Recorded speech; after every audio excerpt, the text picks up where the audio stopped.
Monsieur le ministre, messieurs les présidents de l'Union, cher Philippe, cher Olivier, mesdames, messieurs les présidents des PIMS territoriaux, mesdames, messieurs et chers amis, c'est avec grand plaisir que j'accueille au nom de Veolia cette journée nationale des PIMS aujourd'hui autour du thème Révolution digitale et services publics, l'action collective pour un numérique inclusif.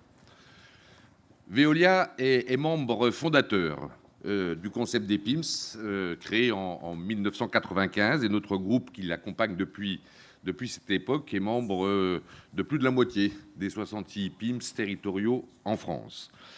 Et Olivier Grimbert, qui est le secrétaire général de Veolia en France, en est le président actuellement, et il a presque succédé à Philippe Longbou. Les PIMS représentent un dispositif important de l'engagement sociétal de Veolia pour favoriser l'accès de chacun à tous les services publics. Et ce dispositif, ce concept, s'inscrit également parfaitement dans notre ancrage territorial pour proposer des solutions adaptées aux différentes situations locales. Et les PIMS sont la conjugaison d'une démarche associative permettant d'associer les habitants au projet et de notre volonté d'accroître la qualité de service et la satisfaction des usagers. Ceci se traduit notamment par l'orientation des usagers dans les démarches administratives et les dispositifs adaptés, mais aussi par l'accompagnement des ménages dans la gestion de leur budget et encore, et plus récemment, à la sensibilisation aux éco-gestes, tant pour les usages de l'eau que pour le tri sélectif des déchets, par exemple.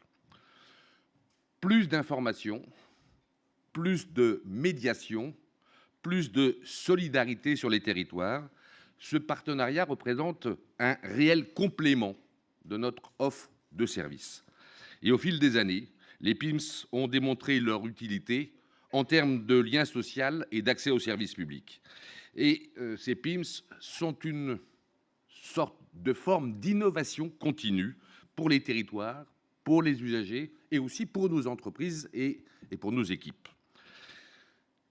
Grâce à l'innovation numérique, les collectivités peuvent promouvoir de nouvelles coopérations avec et entre les citoyens.